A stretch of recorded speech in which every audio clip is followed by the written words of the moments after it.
¿Qué tal? Muy buenos días. Te saluda Andrés D'Andrea de andresdandrea.com. Hoy voy a comenzar la lectura del capítulo número 21 en este devocional llamado La Biblia en un año, versión 2021. La lectura del día de hoy se titula Sincerándonos con Dios. Y aparte del devocional, vamos a leer Salmos capítulo 12. Vamos a leer también Mateo capítulo 14, 22 al 15, 9. Y vamos a leer Génesis 41 al 42, 38. ¿Va? Entonces arrancamos. Dice así. En una de las 20 charlas más populares de TED, Pamela Meyer, autora de Lie Spotting, afirmó que un día cualquiera nos mienten entre 10 y 200 veces. El cheque está en el correo. Habrá alguien para reparar su caldera en las primeras horas de la mañana. Estoy bien. A veces se trata de palabras vacías. El corazón no acompaña los labios. Hemos sido engañados. Queremos que la gente simplemente nos diga la verdad. En los pasajes bíblicos de hoy vemos que Dios odia las mentiras y el engaño. David dice, no hacen sino mentirse unos a otros. Sus labios lisonjeros hablan con doblez. Jesús citó a Isaías. Este pueblo me honra con los labios, pero su corazón está lejos de mí. Vimos cómo los hermanos de José habían engañado a su padre sobre el destino de su hijo. No obstante, hoy vemos también que sabían en sus corazones que no podían engañar a Dios. Sin duda, estamos sufriendo las consecuencias de lo que hicimos con nuestro hermano. Dios quiere que seas sincero con Él. Le agrada la franqueza. Desea escuchar lo que hoy está en tu corazón. Salmos 12 del 1 al 8. Pide ayuda a Dios. El clamor del corazón de David era, sálvanos, Señor. Se lamentaba por la condición de la sociedad de su época, una sociedad no muy distinta a la nuestra. Mencionaba mentiras, engaños, arrogancia, codicia y egoísmo. Presentaba su clamor ante Dios. Ya no hay gente fiel. Ya no queda gente sincera en este mundo. No hacen sino mentirse unos a otros. Sus labios lisonjeros hablan con doblez. A Dios no le impresiona la gente astuta en el uso de las palabras. El clamor inicial de David pidiendo ayuda halló respuesta cuando Dios prometió asistir al débil y al necesitado. Voy ahora a levantarme y pondré a salvo a los oprimidos, pues al pobre se le oprime y el necesitado se queja. David luego contrastó la confiabilidad de Dios con el vacío de las mentiras de quienes lo rodeaban. Las palabras del Señor son puras, son como la plata refinada, 7 veces purificada en el crisol. Tenía la confianza de que el Señor lo guardaría y protegería pese al engaño que lo rodeaba. Tú, Señor, nos protegerás. Tú siempre nos defenderás de esta gente. Sálvanos, Señor. Es una gran oración que puedes realizar al comenzar el día, pidiendo que Dios te guíe en todo lo que emprendas. Señor, ayúdame a tener un día excelente el día de hoy. Guía mis palabras y guía mis pasos. Mateo 14, 22 al 15, 9. Sigue hablando a Dios en la tormenta. A Jesús le encantaba aislarse para orar. Subió a la montaña para orar a solas. Al anochecer, estaba allí él solo. Cuando estás completamente a solas con Dios, puedes hablar con sinceridad y desde lo profundo de tu ser. Esta intimidad con Dios es la que capacitó a Jesús para andar sobre las aguas. Animó a Pedro a que hiciera lo mismo, pero cuando Pedro sintió el viento fuerte, entró en pánico. Sé exactamente cómo se siente eso. En ocasiones, cuando las cosas salen mal, quito mis ojos de Jesús, me enfoco en las circunstancias que me rodean y comienzo a hundirme. En medio de esto, Pedro realizó una oración de pánico. Señor, sálvame. Aunque fuera una oración de temor, también fue un clamor desde el corazón. Enseguida Jesús le tendió la mano y lo sujetó. Al considerar las oraciones de pánico que he realizado, me maravilla pensar en las maneras en que algunas de ellas han sido respondidas. Cuando Jesús y Pedro regresaron a la barca, el viento se calmó y los que estaban en la barca se pusieron de rodillas delante de Jesús y le dijeron: en verdad, tú eres el Hijo de Dios. El incidente concluyó con todos los discípulos expresando un clamor del corazón en alabanza. Es bastante extraordinario. Judíos monoteístas que conocían el mandamiento de que solo debían adorar a Dios, adoraron a Jesús. Reconocieron que Jesús es el Hijo de Dios. En realidad, las primeras palabras de Jesús a los discípulos mientras caminaba por las aguas fueron literalmente: cálmense, soy yo, no tengan miedo, yo soy. Es el nombre utilizado para Dios en el Antiguo Testamento. Jesús dijo a sus discípulos y nos dice a nosotros que Él es el gran yo soy. De modo que no había nada que temer. Sea cual fuere tu situación actual, esta es una reafirmación clara de que Jesús tiene todo controlado. Tal vez no siempre tengas el consuelo de entender lo que realiza Jesús ni por qué permite que la vida sea como es, pero tienes el consuelo de saber que Él tiene todo controlado. Llevaron ante Jesús todos los que estaban enfermos y clamaron por su sanidad. Le suplicaban que les permitiera tocar siquiera el borde de su manto, y quienes lo tocaban quedaban sanos. En la sección siguiente, Jesús desafió a los fariseos con respecto a lo que ocurría realmente en su corazón. Comenzó cuando ellos lo cuestionan acerca del quebrantamiento de las tradiciones de parte de sus discípulos, pero Jesús le dio la vuelta al argumento para cuestionarles a ellos. La Escritura deja claro que cuidar de nuestra familia, en esencial de nuestros padres, debería ser una prioridad absoluta. Los fariseos habían elaborado razonamientos espurios del por qué el dinero debía ser usado para ayudar a los padres. El dinero que debiera ser usado para ayudar a los padres se había de dedicar a Dios y por lo tanto no podía usarse para honorar y ayudar a sus propios padres. Jesús los acusa de hipocresía. La palabra hipócrita significa literalmente alguien que se pone una máscara en una representación. La máscara que llevaban era honrar a Dios con sus labios, pero realmente su corazón está lejos de mí. Dios está mucho más interesado en tu corazón que en tus labios.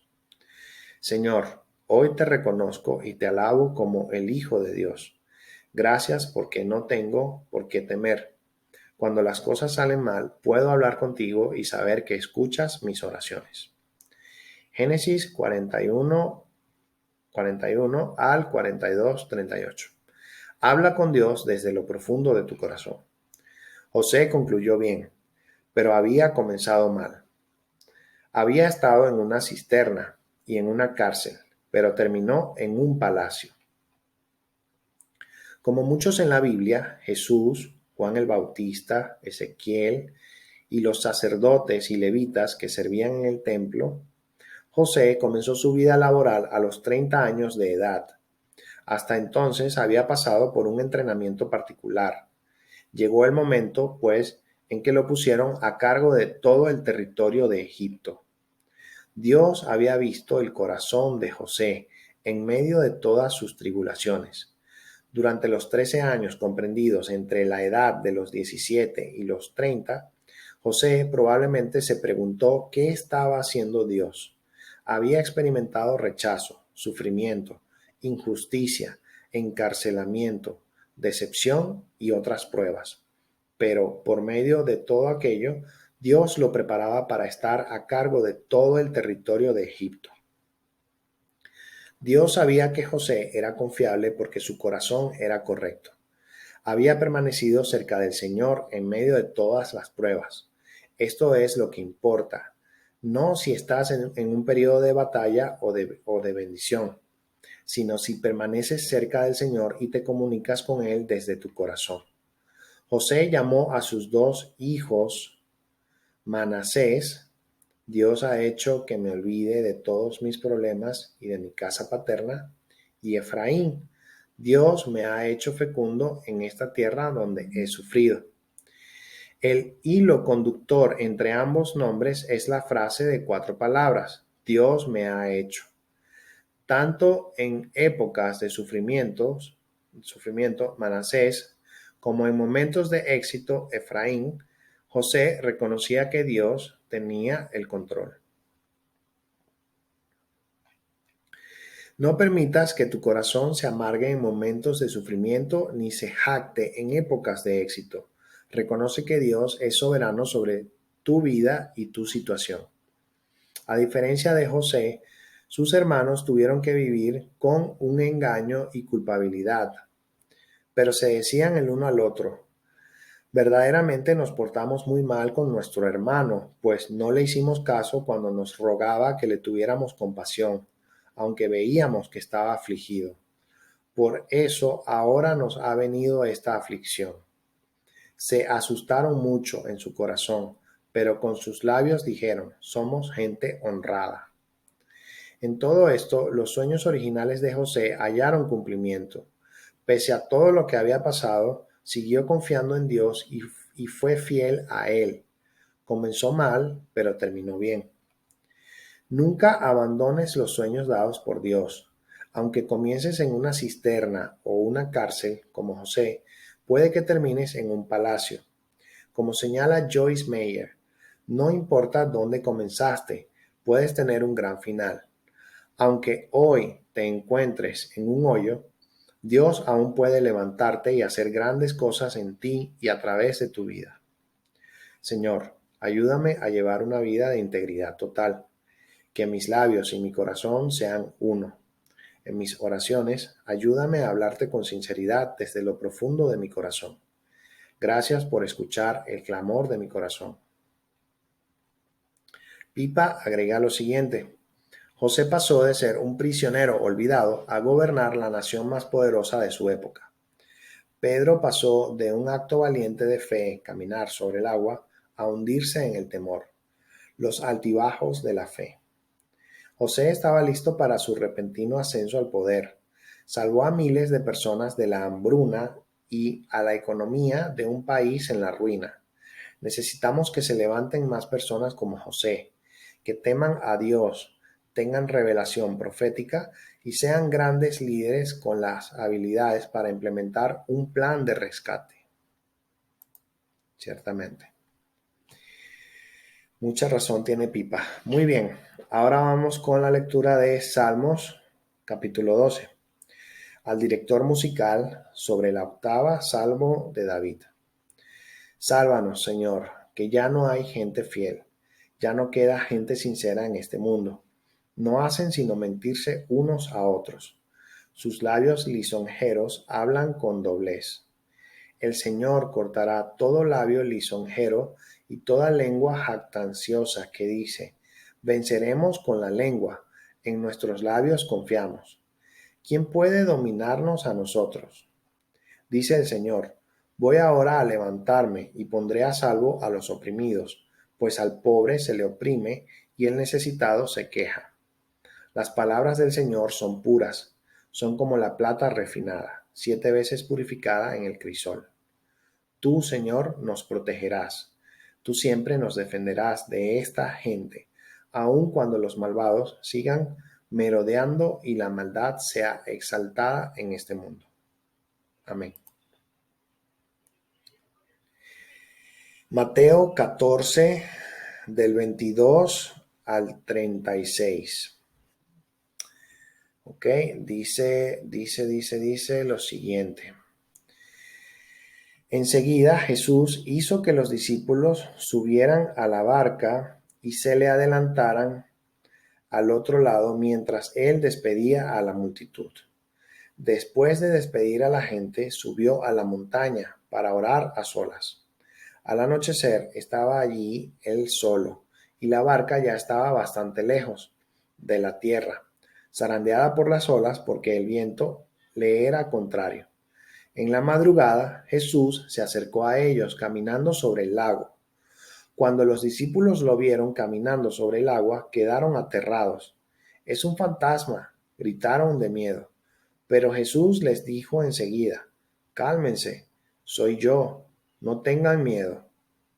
«Señor, si eres tú», respondió Pedro, «mándame que vaya a ti sobre el agua». «Ven», dijo Jesús. Pedro bajó de la barca y caminó sobre el agua en dirección a Jesús, pero al sentir el viento fuerte tuvo miedo y comenzó a hundirse. Entonces gritó: «Señor, sálvame».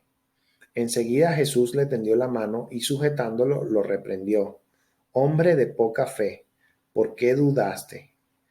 Cuando subieron a la barca, se calmó el viento, y los que estaban en la barca lo adoraron diciendo: «Verdaderamente tú eres el Hijo de Dios». Después de cruzar el lago, desembarcaron en Genesaret. Los habitantes de aquel lugar reconocieron a Jesús y divulgaron la noticia por todos los alrededores. Le llevaban todos los enfermos, suplicándoles que les permitiera tocar siquiera el borde de su manto, y quienes lo tocaban quedaban sanos. Mateo 15, del 1 al 9. Se acercaron a Jesús algunos fariseos y maestros de la ley que habían llegado de Jerusalén y le preguntaron: «¿Por qué quebrantan tus discípulos la tradición de los ancianos? Comen sin cumplir primero el rito de lavarse las manos». Jesús les contestó: «¿Por qué ustedes quebrantan el mandamiento de Dios a causa de la tradición? Dios dijo: honra a tu padre y a tu madre, y también el que maldiga a su padre o a su madre será condenado a muerte. Ustedes, en cambio, enseñan que un hijo puede decir a su padre o a su madre: cualquier ayuda que pudiera darte, ya la he dedicado como ofrenda a Dios. En ese caso, el tal hijo no tiene que honrar a su padre. Así, por causa de la tradición, anulan ustedes la palabra de Dios. Hipócritas, tenía razón Isaías cuando profetizó de ustedes: este pueblo me honra con los labios, pero su corazón está lejos de mí. En vano me adoran. Sus enseñanzas no son más que reglas humanas».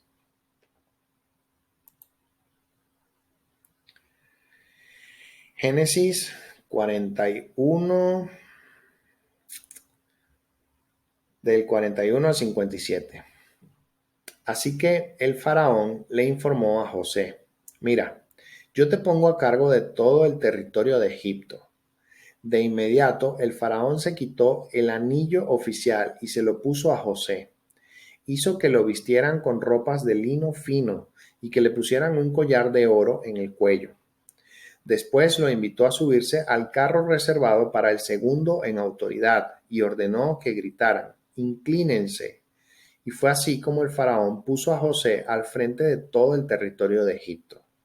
Entonces el faraón le dijo: «Yo soy el faraón, pero nadie en todo Egipto podrá hacer nada sin tu permiso».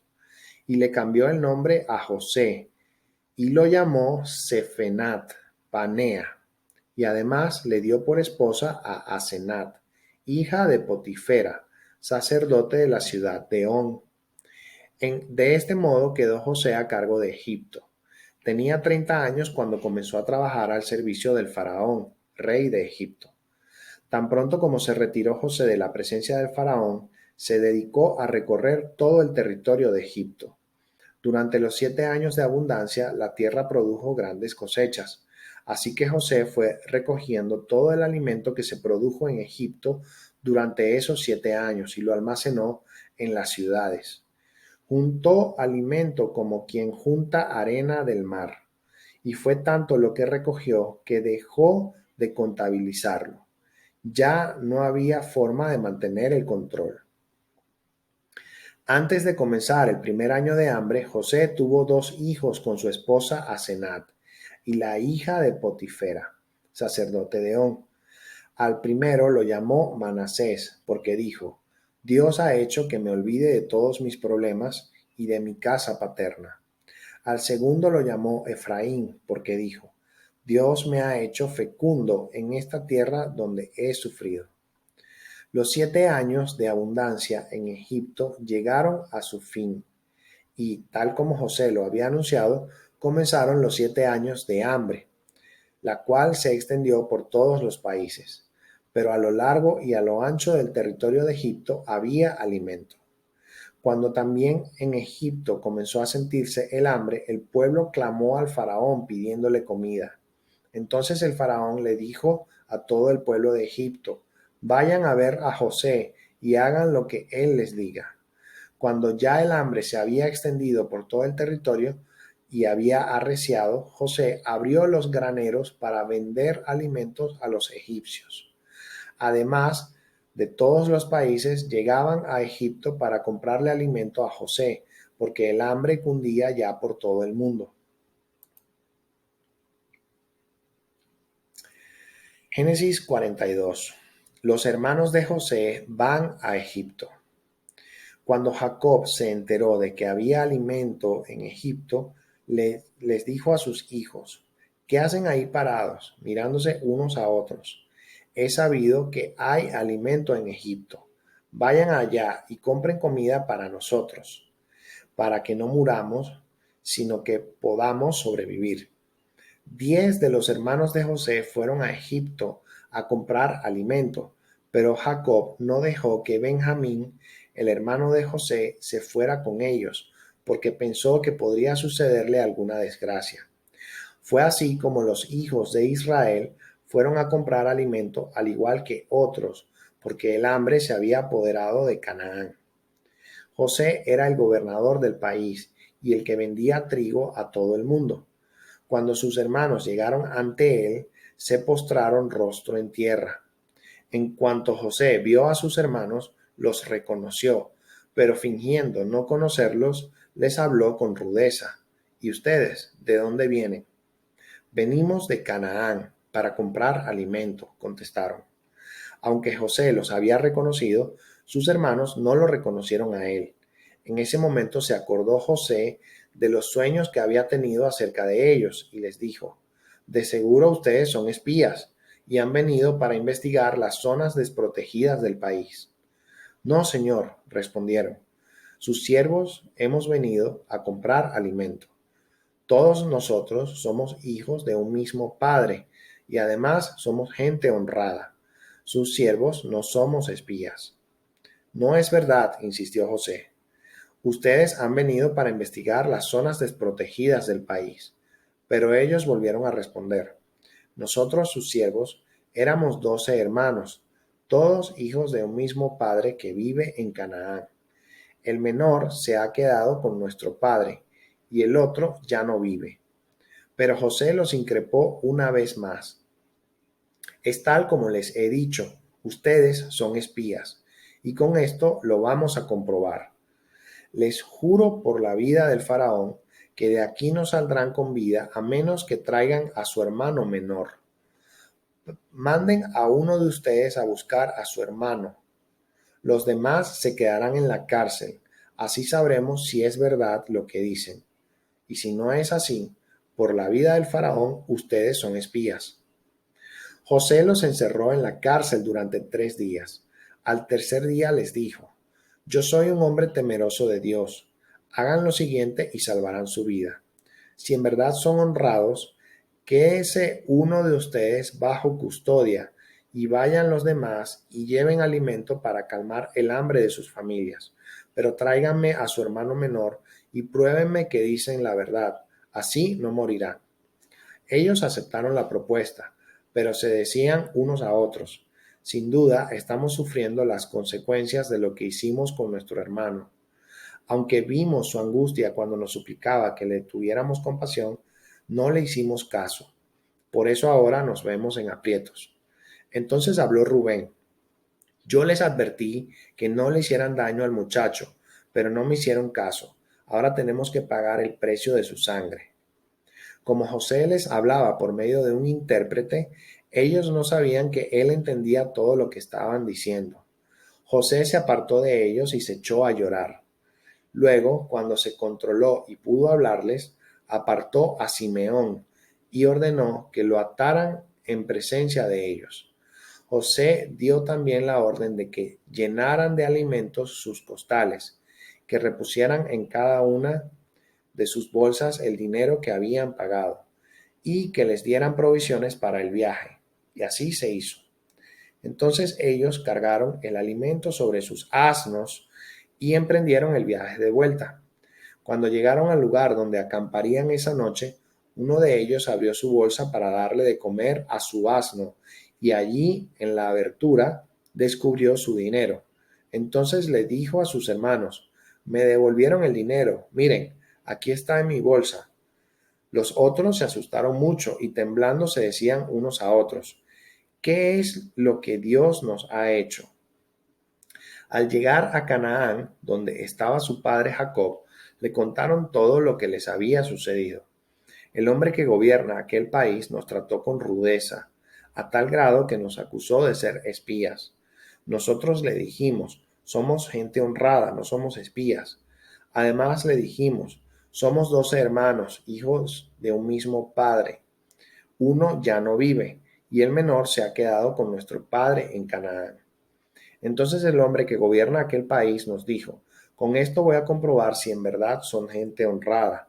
Dejen aquí conmigo a uno de sus hermanos y vayan a llevar alimento para calmar el hambre de sus familias. Pero a la vuelta, tráiganme a su hermano menor. Así comprobaré que no son espías y que en verdad son gente honrada. Luego les entregaré de vuelta a su hermano y podrán moverse con libertad por todo el país. Cuando comenzaron a vaciar sus costales, se encontraron con que la bolsa de dinero de cada uno estaba allí. Esto hizo que ellos y su padre se llenaran de temor. Entonces Jacob, su padre, les dijo: ustedes me van a dejar sin hijos. José ya no está con nosotros. Simeón tampoco está aquí. Y ahora se quieren llevar a Benjamín. Todo esto me perjudica. Pero Rubén le dijo a su padre: yo me hago cargo de Benjamín. Si no te lo devuelvo, podrás matar a mis 2 hijos. Mi hijo no se irá con ustedes, replicó Jacob. Su hermano José ya está muerto, y ahora solo él me queda. Si le llega a pasar una desgracia en el viaje que van a emprender, ustedes tendrán la culpa de que este pobre viejo se muera de tristeza. Ok, listo. Entonces con esto terminamos la lectura del día de hoy. Ok, y te deseo que tengas un excelente día y te invito a que mañana me sigas para continuar con el capítulo número 22, que está muy interesante. A medida que va avanzando, pues la historia, sobre todo de Génesis, se va poniendo muy interesante esa parte de la Biblia. ¿Va? Listo, pues. Que tengas buen día. Bye, bye.